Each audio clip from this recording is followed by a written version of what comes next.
Will, you and I have been doing this podcast for over a year now. It started as you were just part of the Everyday Podcast, and then you got your own thing, Five Questions, and now, as our second season starts to begin, we believe that we have a solution, the Will Rutherford Show, something like that. Yeah.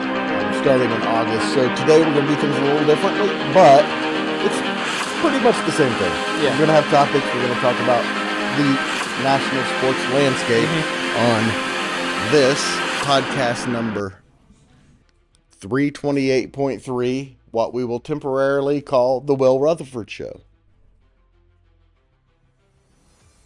You're listening to the Central Indiana Sports Report with your host, Greg Mengel. Will, we got lots of cool stuff coming up on the second season of the Central Indiana Sports Report. You're going to take a little bit of a bigger role now that you've graduated college. We've got another month or so to figure out exactly what that's going to be, but for today, let's talk some topics. We will save baseball for the last topic since we are in the bottom of the fifth, and there's probably going to be some stuff to talk about here with the All-Star Game. And then we will talk after the game ends. Our final topic will be the second half of the season. Question number 1. The Pacers roster as it stands, happy? I don't know if I would say happy is necessarily the phrase I would use, because I feel like happy, you know that they're committed to trying to make another run next year, and they went and bought somebody, and I don't want to say bought somebody sounds bad. They went and got a valuable asset that can help their team win next year and potentially push for an Eastern Conference Finals, push for an NBA Finals. And I would say at this current moment, I don't imagine that this roster is probably built for that, but it is content. I think that they're going to be competitive. They're going to be a good team. I would say that if I had to put an over-under on win total this year, it would probably be somewhere in maybe 44. Give me 44, I think, is probably about what I'm going to say over under. I would say the over. I think they'll be a little closer to 50, but obviously Halliburton's going to be a big loss. He's the straw that stirs the team's drink, for a lack of a better word, and you just have to be happy in that Kevin Pritchard's at the helm. You've got faith in his ability to construct a roster to build a competent, competitive team, which he's really done his entire time as the Pacers, ringleader. I just think that to be really happy would have been going and making a splash play and getting somebody that says we are committed to trying to. It could.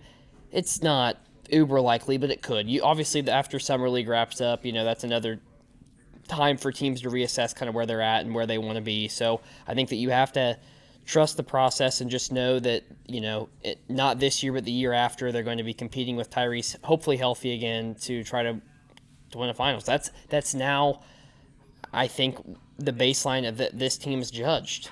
I think when you get there and now with the success in the roster as it is, I think that is the measure of success now. It's no longer making it to the Eastern Conference Finals. It's no longer just making the playoffs. Now it's being a contender. Are you interested in a one-year stopgap at point guard, or do you just Nembhard, McConnell, Quentin Jackson? Is that okay with you? Why don't you let Nembhard take the reins? I mean, you bring in a stopgap, okay, so then you're stunting Ben Mathurin. He stays on the bench.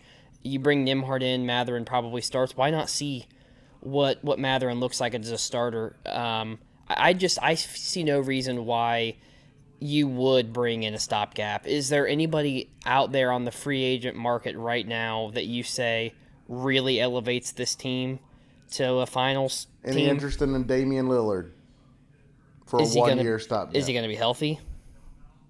Any interest in Chris Paul for a one-year stopgap? I mean, I think that, the veteran leadership could be cool, but it's not like Nembhard was some slouch. Right. Like, he's not a slouch and he's point been guard. really good when he's had time at point guard. I think he's better at one anyway. I think that you just give him the reins and say, Andrew Nembhard, we have invested money in you. We want to continue to invest money in you. Prove us that you're worth a $125 million contract. Prove that. Go out and do it. You know that Mathurin is going to be a key piece of this roster and this lineup as constructed next year. So I just see no reason. I don't think a stopgap really helps this team at all. Here's the bottom line, in my opinion, Will. If these four guys have the growth in their game that we expect, they could win 50 games, and that's Andrew Nimhard as a point guard, Jarris Walker, obviously, Benedict Matherin, obviously, and Isaiah Jackson. What does he have? I mean, I feel like those four, they're young. I'm still not convinced, I guess, to say that Jackson will probably start. Jay Huff may start initially with Jackson getting under his feet again and stuff. But you don't need a center who doesn't rebound again starting at center. No, I'm not saying that Huff is the starter for the long term. I'm simply saying that at the beginning of the season, maybe you're going to try to limit Jackson's minutes. Huff's perfect off the bench, I think. And he's going to be after game 15 probably. But I feel like you want to build Jackson up to speed. The last thing you want is another.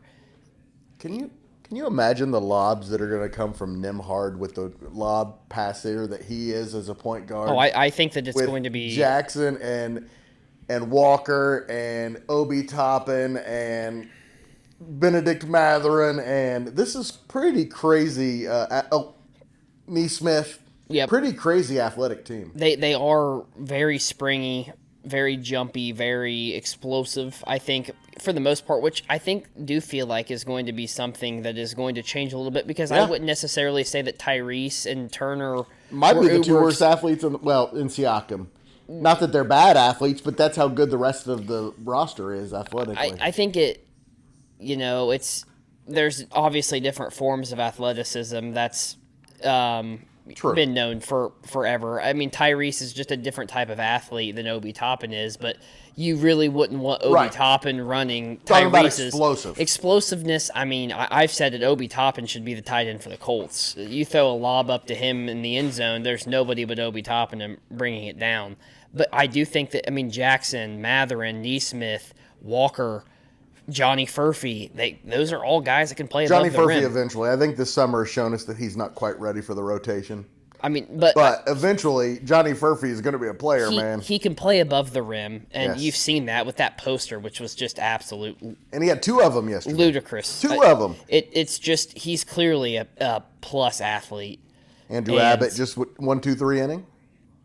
So I just feel like that it's one of those situations where it's now you're going to get to see that. Even with the way the Pritchard's opening this team up and saying, youth, show us.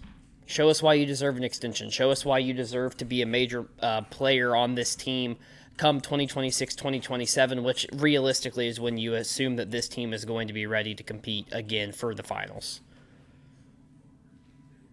What else is on your mind on a national level? You want to talk some IndyCar? You want to talk some Colts? You want to talk some Major League Baseball? We're going to do a little bit more of that after this is over. We're going to preview the second half of the season in the second part of this podcast. Well, but whatever you want to talk about. I've been really... fever. I would say I've been more than pleased with Fox's coverage. I think their coverage is getting better of IndyCar. I know that that's something that we've talked about. I do think that...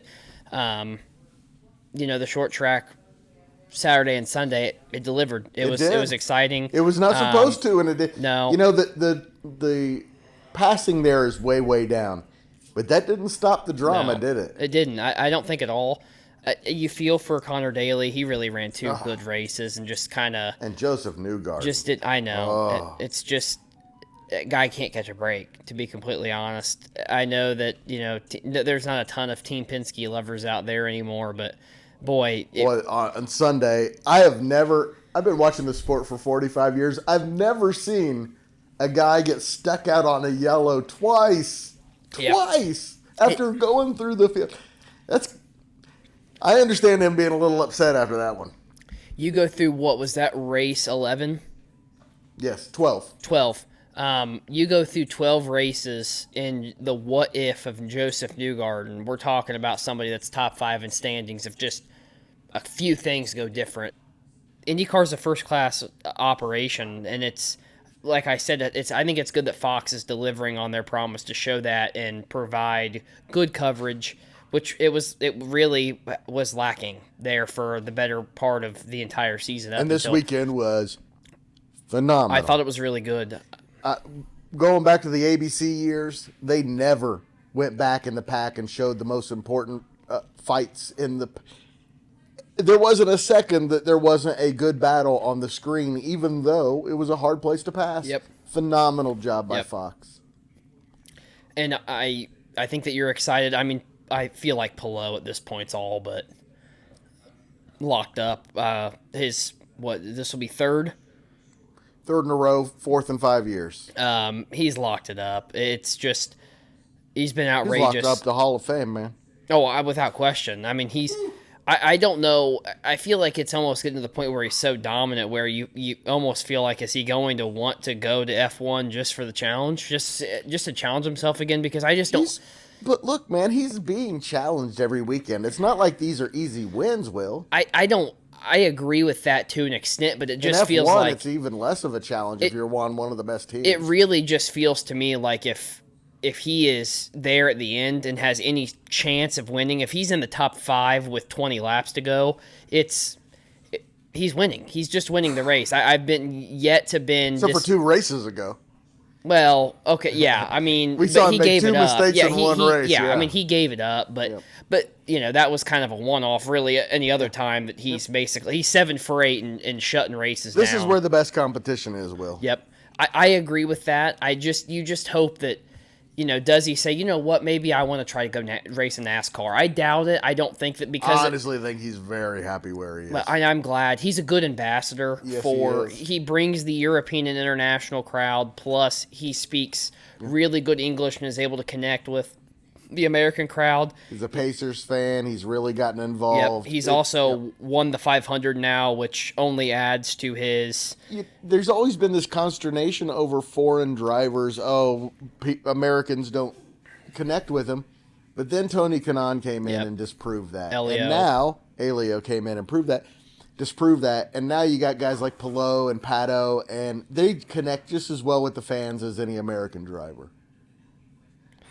Yeah, I mean, Brandon Donovan, favorite St. Louis Cardinal, just gets an infield base hit. Love that. I think that it's the connection. It's the fact that I think Palou's super charismatic. I think he's an exciting driver. He's fun to watch. Like he's just fun to be involved with. Yeah. And then the content that he did, the media tour he went on after he won the 500, which I know is customary, but he did a really good job, and he just opened a light up to IndyCar that was so refreshing.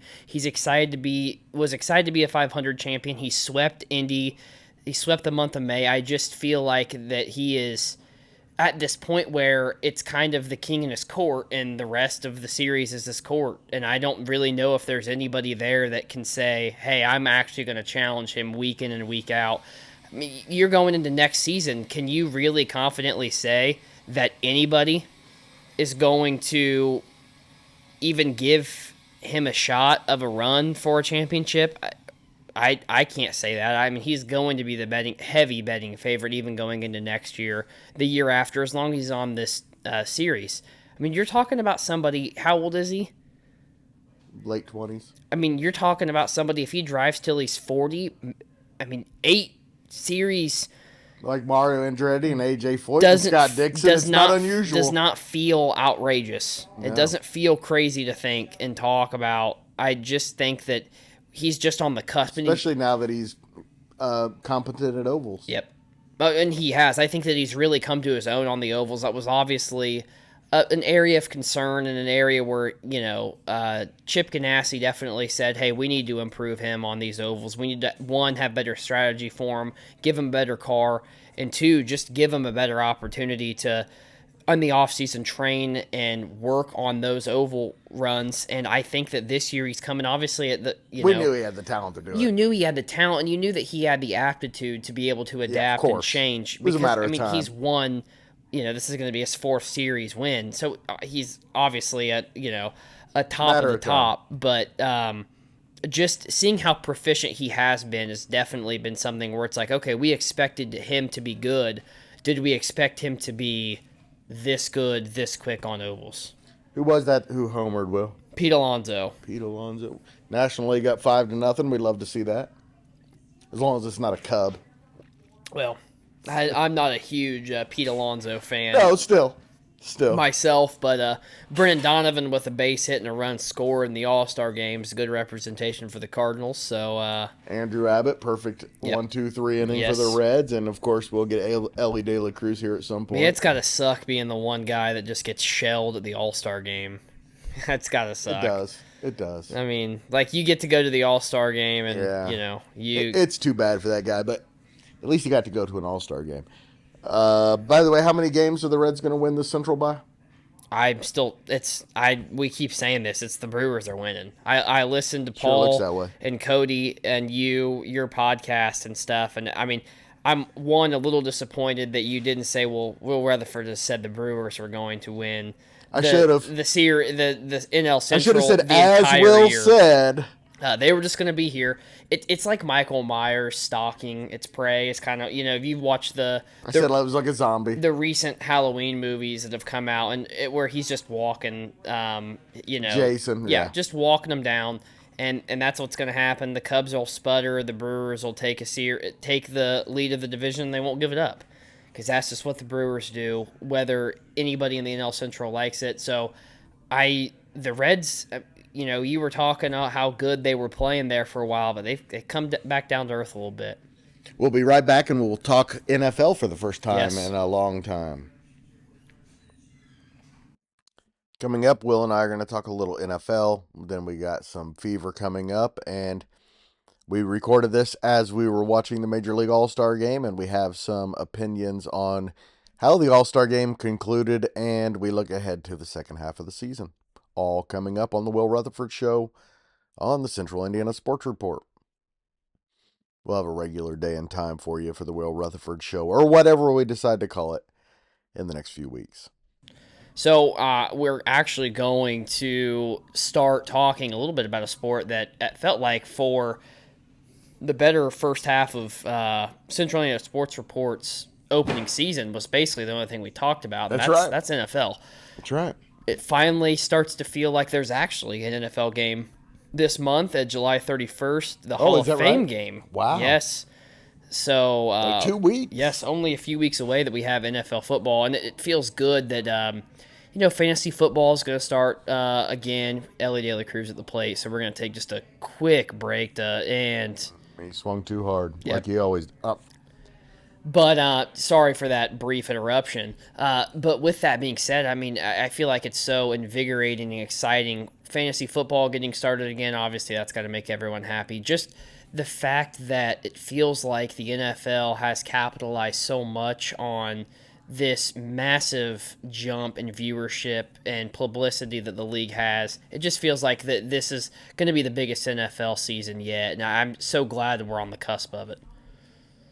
So, Greg, I am here to ask you, what are you most looking forward to with this NFL season? I mean, there's so much. As a Colts fan, I would say that I'm probably looking around the league for more storylines. Other than Anthony Richardson's going to be very interesting. I'm a little put off by the Colts right now. Just don't care that much about what they do because it's been so ugly. I have a feeling that next year we'll have a rallying call when we have a new team president, new owners, new everything. So that'll be more of a 2026 story. I think the Lions, how the Lions recover from their losses. And in general, I think watching what happens in the NFC Central will be very interesting because all four teams are good, potentially. Yeah, I agree. I feel... I mean, obviously, I'm a huge Colts fan, too. I don't know if off-putting is the way I want to put it. I feel like I'm more of ambivalent. That's probably the right word. I don't necessarily feel like I am somebody that has hated the organization ever. I've been a huge supporter. I was a big supporter last year when basically everybody was here to kind of just crap on the Colts in a lot of ways. I stood behind Steichen and the decisions they made, and obviously I think this season, with Jim Irsay's passing, is definitely being played now for a bigger reason. I'm excited to see the direction that his daughters take this organization. I feel like they've been behind the times a little bit, and I feel like the invigorating new energy, young ownership might help kickstart this franchise back to relevancy. Let me ask you a question. Okay. The start of the 2026 season, what % chance Peyton Manning is the team president? Personally, I know that you've been big on it. I think it's low. I just don't see this Omaha Productions and everything that he has outside of I think that's football. why it's taken so long. I know, but I just feel as if why now? Like he's got every Because I mean, he loves the Colts and he'd like to turn them into winners. And know, it's a project just like John Elway. I mean, John Elway didn't need to. but the kids are still in Denver. They haven't graduated yet. Like, is he end He up? could do both. It's a different world, man. I think it depends. I'm not talking about him being general manager. I'm talking about him being team president. I don't know. Hiring his own general manager. I would say I would put it at maybe 10%. I'm never gonna say it can't happen, but I don't. I just feel like I just have a feeling with the Manning cast and how hands on and stuff he's been. I don't feel like that it is something that I see necessarily happening. But I think it's something he's always planned on I didn't doing, necessarily Will. think that Tom Brady was probably going to, after the Fox deal, That's I another didn't thing. really think that he was probably going to be joining an ownership group with the Raiders. So I guess anything can happen, like I said, but I don't know. I do feel like I think it's just as good a chance he ends up doing it in Denver in some capacity, joining that organization. But I really think the reason that the Ursays waited this year and said, let's stick with Steichen and Ballard is because they have something else planned for next year, something that they couldn't do until next year. And if I was going to guess, that's what it would be. I mean, I think that you could have made the argument that Steichen and Ballard, I guess you could say that after all the runway you've given them, Steichen less than Ballard. I mean, Ballard's been with the organization for a while now with little to no success. I mean, that was only Steichen's second year as the coach. Sure. It was underwhelming to say the least, but it's not like they've not been awful either. It's not like that he's had two, if he's great this year, a new regime could I keep him. do feel I don't think that happens. I think that if a new general manager comes in, they're going to want to have their guy, and so if Ballard's gone, I feel like honestly, even for the sake of Steichen, it's either one of two things is going to happen. Either they're going to fire both of them and get rid of both of them, or Steichen's going to pick out his GM, and the Colts are committed to Steichen, and we're committed to him for 3 or 4 years. I believe that he signed a contract extension. So I don't know how that works and stuff. That's not really ever turned a team away from firing a coach before, but I feel as if it's either one of those two things are going to happen. They're really, I see no situation where Ballard gets fired and Steichen is not either of course, intimately involved with the GM hiring process or he is also fired himself. Yeah, right. Which is to really no fault of his own. The team, his leadership's been poor, but at the same time, the rosters, it's not like the roster's been built for him to be uber successful either. We'll see if his leadership's been poor. If this year's a success, I could see you saying his leadership's been good all along. He's done all the right things.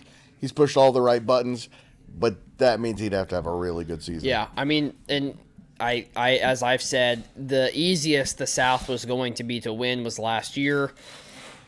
I don't envision that Jacksonville's going to be 4-13 again. I don't envision that the Titans are going to have a top 5 defense again and have the number 1 pick in the draft. I don't envision. I still don't think the Texans are going to be that good. I don't know why. I can see it going poorly. I don't see why. I don't think that Stroud. I think you saw a lot closer to what Stroud was last year than rookie year. Possibly. I think that you saw the limitations and stuff where he's really I think the not. potential there, though, is for them to be up there with Buffalo. For sure. I mean, yeah, I'm saying that it could go either way. Right. But I know what you're saying. they were 10-7 last year and won the South with really little to no competition. So I just don't see the division being bad enough again where it's prime for the taking. I think the Colts are going to have to win 11 games to think about winning the division. Let's do an oldie but a goodie. Top 5 most likely teams to win the Super Bowl this year. No order. No order. I mean, the Bills are there. No doubt.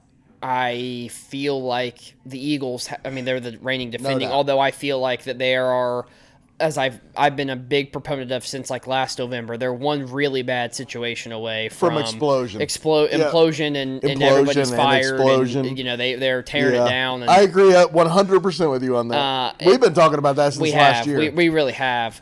I think that, I don't know, I don't feel as confident in the Chiefs. For some reason, I don't either. Maybe it's their time has come. Yep. A team that I think has a really good chance to be right there is the Ravens. They're a team that I garners the conversation. Someday you got to think Lamar's going to win one. I feel like you'd be ignorant to not say that Washington is probably not in that conversation. We'll see. Depends on how Daniels develops. Let me throw some out you. Chargers? Okay. They're a dark horse. I was going to say my two dark horses. I don't know if I want to say are in the top 5, but to me are honorable mentions. I think Denver and the Chargers are both going to be very, very good. Packers. I was more sold on Jordan Love coming into last year than I am now. So I'm going to say maybe not. The Lions are right there in that conversation, although I do think losing both coordinators, you could see a slight downturn this year as far as success, and then they rebound. The Vikings are also really in that conversation. The Vikings are probably my 5th team. I'm going to give honorable mention to the Chargers and the Broncos, and I think the Vikings have the chance to be really, really good, but they also have a rookie quarterback, for all intents and purposes, right. and you've not seen him and how he's played. So, and there were questions about him when he was drafted. Yeah, I feel like if he answers and checks all the boxes, but I feel like that KOC has more than proven that he can win games with just about any quarterback play. He won with the Pastronaut, so I don't think he's going to be hamstrung by who the quarterback is. If McCarthy's competent, they're going to be good. We'll be right back. Welcome back to the Central Indiana Sports Report. We are on segment 3A, 3B at this point. We've kind of been all over the place, but that's okay. All-Star Games That's what the Will Retherford show is going to be all about. Just whatever the sports topics are, that's what we're going to be talking about. And the sports topic that we are going to talk about right now is the Indiana Fever, who just won their game tonight against the Connecticut Sun. That was on live television, ESPN. 3 in a row. They are turning a corner. I think they look a little better. Obviously, John said that it was a blah game, but they played a bad team and they really should have won. Yeah. I have not looked at the stats yet. We've been watching the All-Star Game at Studio 22. We've not been live with the Fever, but Greg is now getting on to look at the box score. I'd be interested to see if Caitlin shot a little better this evening. She did not. Worse. Boy, it's really kind of turning into a bit of a runaway for her right now. She's really not shooting the ball well. She had that stretch where she was turning the ball over too much, kind of cleaned that up, and the shooting has struggled and is not really cleaned up at all. So that's definitely something I'm a little concerned with. And we talked a little bit about the shot selection earlier off air, and I do feel like, Greg, you make a really good point if you'd like to go into detail a little bit more about that. Yeah, just take better shots. You need to think time and situation better. There are times and situations to shoot those 30-footers to get the crowd into the game. But most of the time, a 30-footer is a bad shot when you can move in 7 feet closer and get the same amount of points. I agree with that. We talked. My point was, Caitlin doesn't really have a well-established mid-range game at all, really outside of layups. But she can get to the glass at will, man. Yeah, and that's fun. Dumb. Yeah, well. Shutouts over for the National League. Brent Rooker, fresh off the All-Star game, decides he is going to go yard after he got absolutely hosed last night and missing the second round by less than an inch. Oof. Yeah. So he got his get back there. That's definitely much better than winning the home run derby to home run the All-Star game. Let me give you some stats. Okay. Kelsey Mitchell, big night. 20 points, 8 of 13 shooting. Natasha Howard, two games in a row, she seemed to be more under control and starting to figure out her role in the team. 18 points, 8 of 11, 13 rebounds for Natasha Howard. That's huge for them to get that from her. Caitlin Clark, 14 points, 8 rebounds, 7 assists, and man, can she throw a pass. Woo! And another big night for Sophie Cunningham off the bench. I believe her fourth straight double-figure game, 11 points. She was 4 for 6 from the field, 2 for 3 from the three-point line. And now let me get to Caitlin Clark's shooting stats. 4 for 14, 1 for 7 from deep. Yeah, I feel like it, kind of going back to what we were talking about, without a well-established 15-foot game, that's kind of a marker for players. If you go back and watch that playoff run, games that Tyrese came out and shot poorly early from beyond the arc, where did he usually go and get that first bucket? He got it right around the free throw line, and then it helped him dial in behind the arc a little bit. And he was not a great three-point shooter. That's to no avail to say that he was some incredible three-point shooter. He obviously is quite talented. He's the best deep ball shooter in the league. But, he was a little inefficient. But I do feel like there is something to be said with hitting your mark and getting that 15-footer falling first to get a little feel. She's very We know she'll add it. You hope, but, I mean... She'll add it. And she's more than capable of having a mid-range game. It's a matter of adding it to her arsenal. I agree. I think it's one of those where it needs to be maybe a little less time on the 30-footers, maybe a little bit more time on the 15-footers. But I also understand, like you said, the 30-footer can be beneficial. It can be exciting. It can definitely energize a crowd, get a team back in it, start a run. But, I mean, I feel like if you're the Fever right now, you're just really glad that Kelsey Mitchell's been that steady heartbeat that you've needed, that Natasha Howard has took a step forward and is now playing a pivotal role on this team. Lexi Hole's, I think, been a little underwhelming. I think that, that maybe... She does the little things. Yeah, she does, but I feel like they kind of are starting... It's one of those where you're expecting her to kind of make that next leap for them to really jump into contention. I mean, Sophie Cunningham, double digits off the bench. It's kind of what you expected. Like, that's kind of what she's here for, I know that sounds, let's not discredit a double-double game, but or a double-figure game, but let's also recognize that that's her job, too. She's got to be that sixth man off the bench, and so that's an important role that she has to play. It's just the Fever, if they can win these ugly games and just get into the playoffs, you feel like if you don't want to play them in a 5-game series, and you definitely don't want to play him if Caitlin's playing well at all. Looks like she's still on a bit of a minutes restriction with 28 of the 40. So Boston and Mitchell played 33 apiece. Boston only took 6 shots, 11.6 rebounds. She spent a lot of her time in foul trouble. Yeah, I mean, but that is the consequence of being a big. Sometimes it happens. That's right. But I mean, AB's been really good, too. I mean, she's been... Honestly, maybe she's been the best player on this team so far. I mean, I think by the way, yesterday, official Aaliyah Boston Day in the city of Boston. Very cool for her. Yep. And, of course, the game was played in Boston tonight between them and the Connecticut Sun. The one team, by the way, I hear a lot of complaining from Fever fans about other teams and mugging Caitlin, and there's something to it for sure.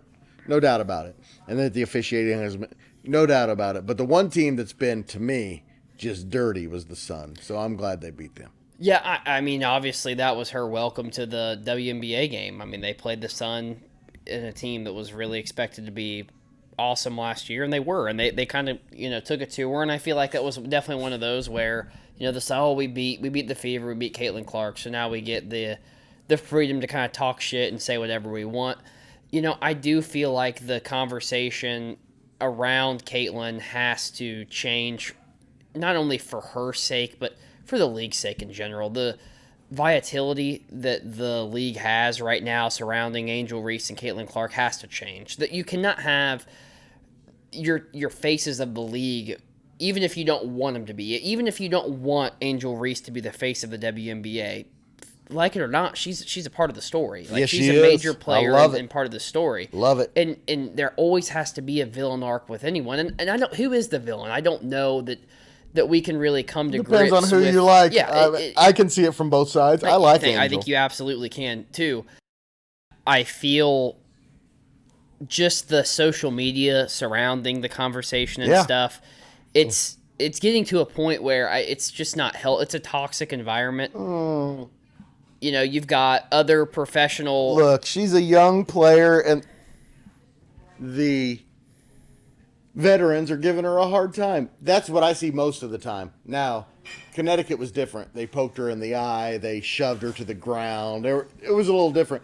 But most of the time to me, it's just hey, we're not going to just let you take over this league like they did to Larry Bird, like they did to Magic Johnson. I think for me, the conversation and Michael Jordan, Pistons. It's even outside of that. It's more of the conversation in the media surround. I mean, you have media pundits and that are threatening to physically assault each other because, and I'm all about violence. Don't get me wrong, but yes, you are. We're on Twitter because we're defending Angel Reese or Caitlin Clark, and we're gonna come to blows about it. Like, come on, that's just the dumbest thing I've ever heard. It's just the league. I love both of them. The league has to embrace it. But let's not act like Caitlin's not a shit talker. No, she is a shit talker. She's the biggest shit talker in the league. And that's why I'm not saying that. I'm saying that who is the villain? Who's actually the villain? We're Fever fans, that's so what's great about it. We're gonna say, it's Angel, but honestly, Caitlin talks her talk and walks her walk and does whatever she wants to and I think that it's healthy to push back against that as well. The one thing I will say is that Angel Reese is not anywhere near the caliber player Caitlin Clark is, and I don't. She has the potential. I just don't see it. She has the potential.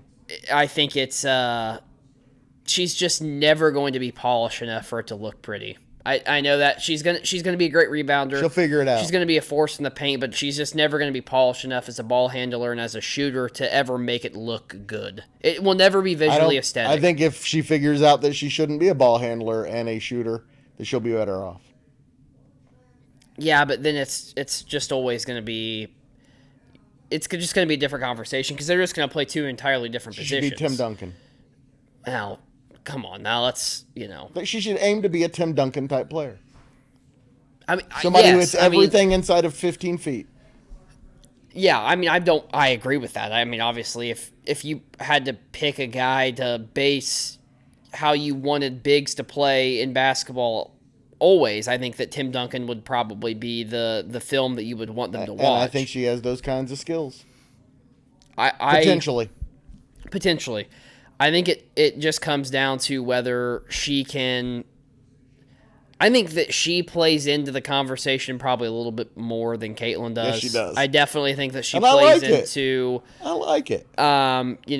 It's not just about her; it's about me, and some people don't like that. It's brash. It's kind of in your face and stuff, and I don't mind it either. When it comes down to it, Will, all sports is about me. Yes, no, absolutely, and I think that there's a place in it for the game. It brings a conversation to be had at the dinner table and around campfires and with your friends about how the WNBA is affecting your life. Now, to me, even outside of those two, the WNBA's problem is the game just has to get better. Like it has to get. It's going to. It has to get better. The younger generations are more skilled. It has to be more entertaining. It's not one of those things where, but it's got to happen soon. It needs to happen. Like you've got all this influx. It can't happen over time organically. You hope. Right now, you got Caitlin Clark buoying the entire sport. Yeah, but she's also. She's a Paul Skeens level talent as far as, there's not another Paul Skeens coming. There's not another Caitlin Clark coming either. I mean, it's one of those. But there's a lot of really great players. Maybe, but nobody with her Paige brand. Beckers is on her level. Maybe nobody with her brand. But even Paige Beckers doesn't have her brand recognition, doesn't have her, that same following, the same filling out. We're going to go play in NBA arenas because we're such a big And Caitlin's watch. that good, by the way. Well, no, she is that good, and that's not the rest of the league has to catch up and has to get to that point where it can also be sit at her dinner table. In my opinion, that's where the league has to improve, and the WNBA has to improve as well. You're absolutely right. We got ourselves a game in the All-Star Game, and we will be back when it's over to talk about how it ends and the second half of the season. Yep. Well, Greg, the All-Star Game turned interesting here all of a sudden after the AL scored 2 runs in the top of the 9th to force, should have been extras, But it looks as if the MLB is going to do a home run tiebreaker. The weird thing for is the nobody win. knew anything about it. No. I have heard rumblings of this on Twitter and stuff. But Traditionalists are going to hate this. honestly, Will. I kind of like it. I kind of love it. Why not? I can see both ways, but hey, we're 40 minutes into this. Typically, we're going to keep this to a half hour. Yeah. But we're not to August yet, so No. we can break the rules a little. Absolutely. Let's talk our way through this and see. After we're done here with this, I do think that my favorite baseball player, Brandon Donovan, got hosed of a potential 3-for-3 game not a there, foul right ball. there. that was not a fair ball. I don't know. If The you were last out of the watching, game. so we've got Brent Rooker from the Ace, who is Would make going him to an be MVP, wouldn't it? If he the could win this for him. Yeah, if he could. He hit the 3-run home run to make it interesting. Yeah. By the way, biggest comeback since 1955. Yep. That, Six-run comeback. 6-0. My God, it looks empty there, but it's also a Tuesday night at 11:33 in Atlanta, so... But we're watching history. Even if you don't like it, it's historic. It's No, something I'm that's just never saying, happened. 6-0 game in the top of the seventh. Hey, let's get the kids home. It's a Tuesday. Yeah, and then everybody left, and here we are. Yep. Where's the All-Star Game next year? Do you know? I don't know. We'll just look that up while we're waiting. I'll let you take care of it. Okay. So it seems to me that they said that they announced to the crowd that there would be no extra innings. Getting a surprise. Maybe that's why people could have potentially And that left. this was a surprise. That's odd.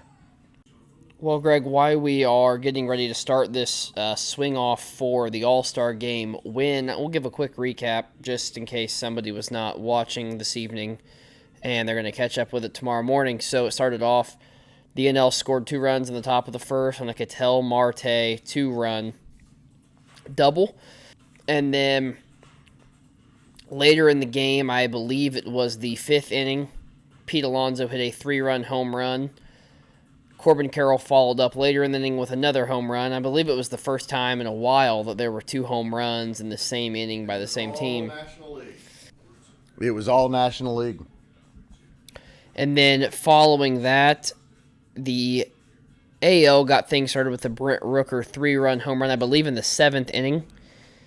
And then they scraped a run across in the 8th, and then they scraped 2 runs off in the 9th, and that is how we got to a 6-6 ball game. And now we're getting ready to watch this swing off. I'm not 100% sure what the rules are. I believe it is 3 swings per team, 3 players per team. So 9 total swings for each team, and they alternate teams. Yes, so it's the first time this ever happened.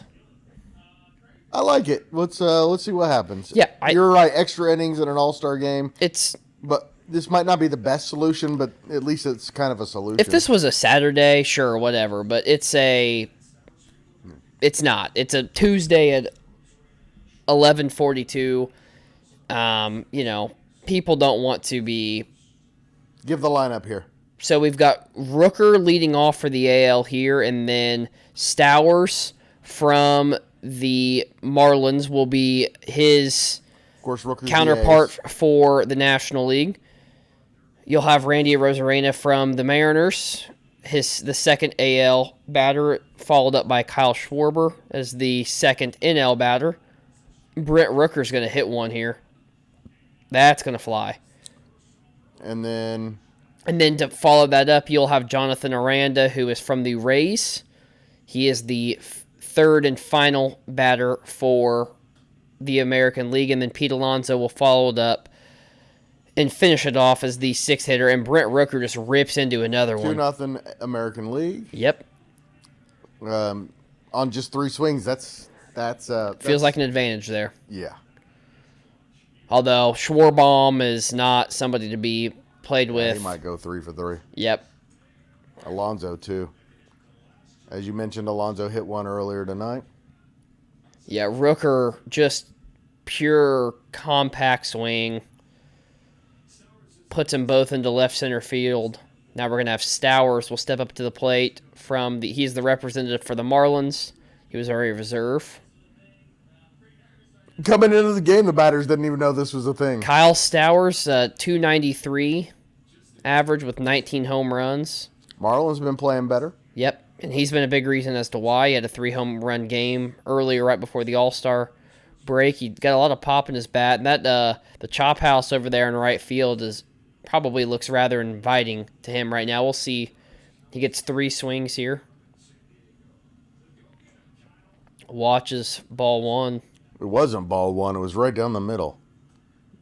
Ball 2 was a strike 2, but they're not no that umpire. one wasn't as tee off on. That's another one. That's a tee ball sitting 2 up of there. them. Yeah, it looks like he's going to be ready to swing here. No. Yeah, I don't Yeah, I don't him know on who that this one. pitcher is, but boy, he might be a liability for the National League. Yep, that's going to be a pop up. I mean, there were 2 right down the middle. There were 2 right down the middle, Will, Yeah. that he passed on. So I'm not blaming the pitcher. Here. Stowers pops up to right center. He watches another pitch. About 200 feet. Man, the Dodgers bullpen pitcher is having a hard time. Stowers sees one, and he absolutely crushes one You to get left bonus field. points if it leads to the entire stadium, because that one looked like it was. That was hit on a rope. That he's going to have his 3rd swing. He is 1 for 2. Watches another pitch go by. Oh, and he just pops one up. That might not even get past 150. Might even second base. Get past the dirt.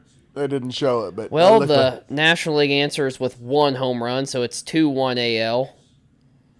You know, with all of the people on the National League, I'm not sure what the rule was for who was chosen to take part in this event, but it seems interesting that Kyle Stowers, it really does. Ohtani and James Wood and other players in the National League bench, and Stowers is the one that gets the nod.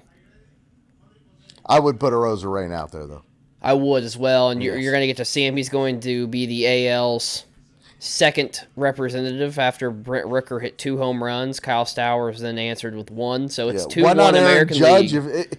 If you're taking this thing seriously, why would you not put Aaron Judge? It might maybe the rule is you had to be in the lineup at the time that this was, because all of those were starters. And see, Yep. So Rosa Reyes watched 2. He's just getting dialed in on the pitch here. This is the Looks like he's getting ready to swing. He done watches nothing. another one. By the way, this Yankees Man, I'll tell you, he is just putting him in there for Randy. That is.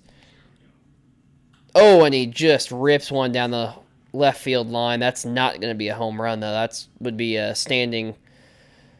There's not double. been a single pitch that has not been right down the middle. No, from this it's pitcher. actually pretty crazy, and he's going to swing here. Oh, and he just absolutely unleashes one. Was it foul? Oh, no. That was more than 400. Yeah, it's going to be... So we have 3-1 after Rosarena goes yard. He watches another pitch. Can we make this pitcher the MVP of the All-Star Game? Oh, that was one to tee off on. Ooh. Yeah, that floated right then That would there. have been my pitch. Oh, and I think he's just got Just under short. this one. Yeah, it's going to... So we still got ourselves a game.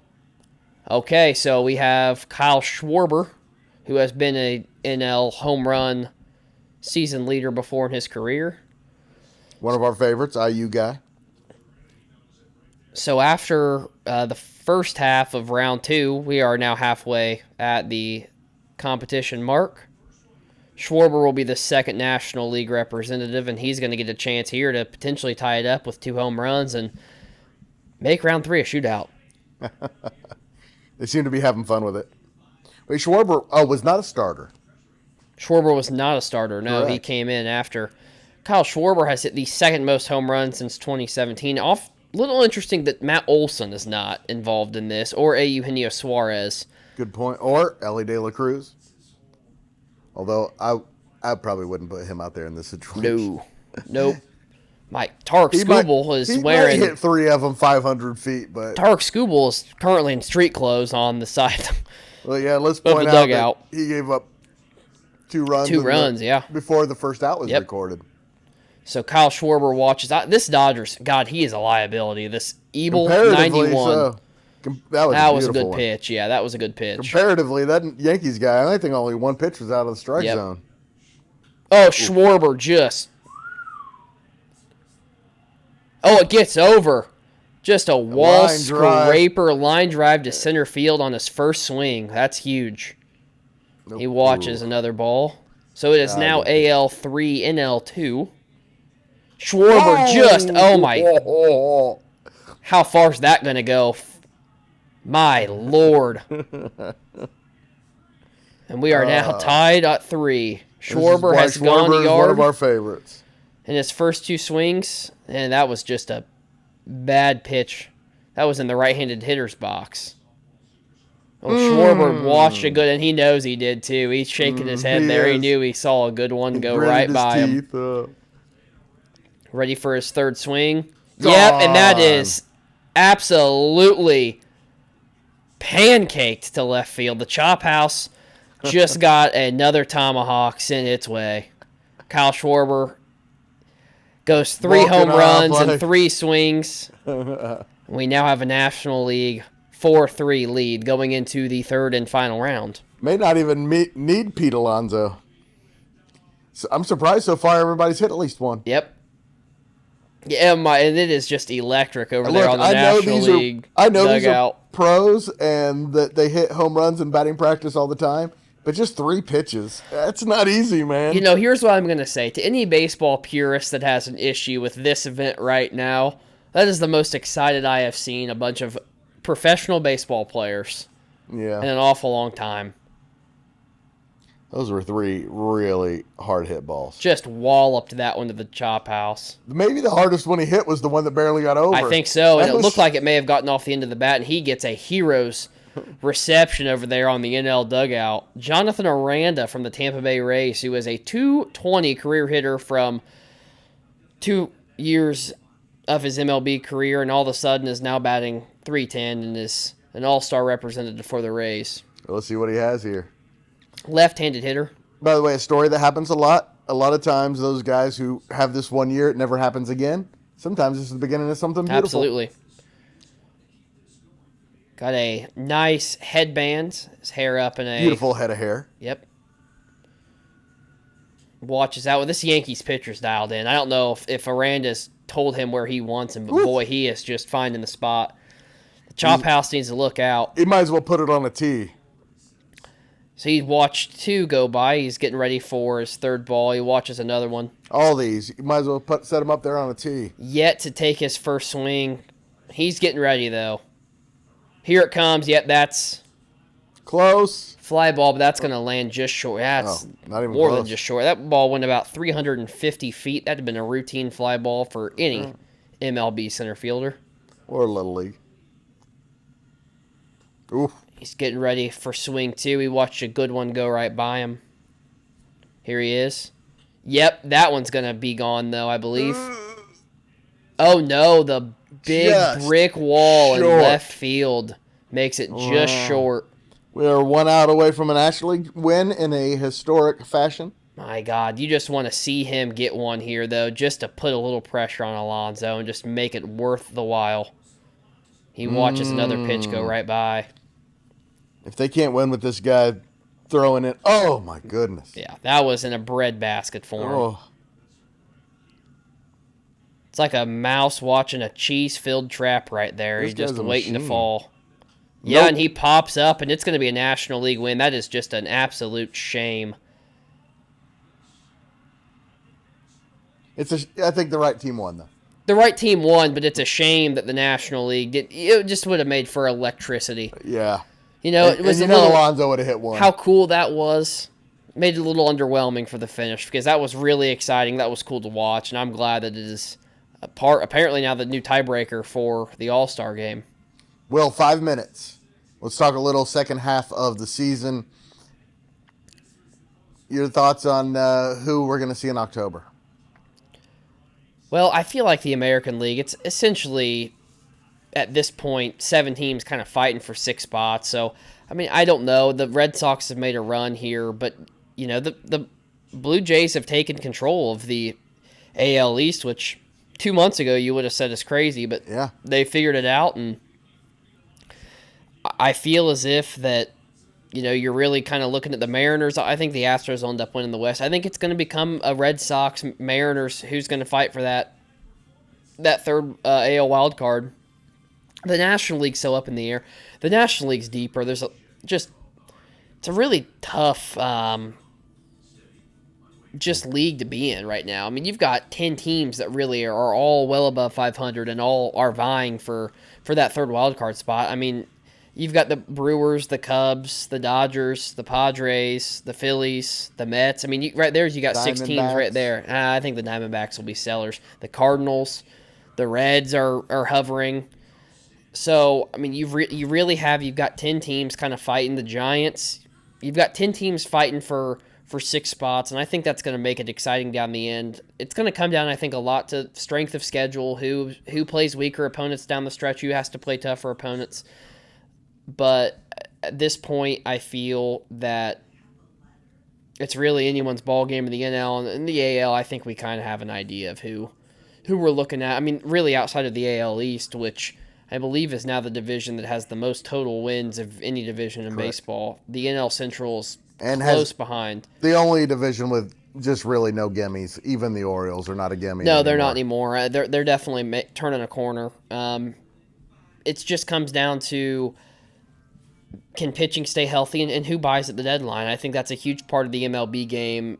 That the NFL doesn't really have a whole lot. Not often. I don't think it's happened, but not I don't often. think the NBA typically has a ton of huge trade deadline acquisitions that come in and really make a some years, massive but not impact. as much. Yep. The NHL and the MLB are the two sports where you really see the trade deadline has a massive impact on your postseason hope. So it comes down to who's willing to buy, who's willing to pay a little extra money, whose farm system's deep enough to go get the players that they covet, and I think we'll have more answers probably right around September of how this is shaking out. Before I get your World Series prediction, I would just want to say that the greatest trade deadline acquisition in the history of Major League Baseball was Ricky Henderson to the Blue Jays.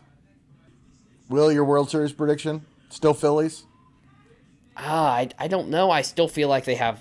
Yes, it's still the Phillies. I think that they have the best pitching staff. They're going to be really tough, and you're gonna move your fifth starter into the bullpen as a middle reliever come postseason time. So you're talking about Zach Wheeler, Christopher Sanchez, Taijuan Walker, Jesus Luzardo, Aaron Nola if he ever gets healthy. I mean, that's still the Yankees in the AL. I don't think so. I really think that they've shown that they have a real tough time with swing and miss. They strike out too much. That doesn't play very well in postseason baseball. Tigers, Astros. I think the Tigers are quite formidable. Really, I think the Blue Jays are an awfully tough team to beat, too. They have a good pitching, and they have good offense. And they have, Guerrero and Bichette are clutch hitters. They drive in a lot of runs. They don't leave a ton of guys on the pillows. I think that's my team to really watch. It hurts that a Canadian team could be in the World Series, but I'm going to say Phillies, Blue Jays right now is how I'm feeling. Thanks, Bill. Let's do it again next week. Absolutely. Just so you know, starting in Season 2, unless there's a specific reason why, we will limit all Central Indiana Sports Report podcasts to 30 minutes. Number one, it keeps us more on track than certainly we were on this one, although that was a lot of fun. And it keeps me from having to edit all night. And when you're also working in a school, that's very valuable. Thank you so much to Will for doing this. We are going to find the right format. We're going to find him the right co-host, and the Will Retherford Show is going to take off. Can't wait for that. And thank you for listening. Please do us a huge favor. We are not going to reach the potential that we could possibly reach if you don't help us out by sharing the podcast with your friends and family, even with strangers, your mortal enemy. Doesn't matter. Please share, share, share, share. Word of mouth is key in this podcasting game. We thank you in advance.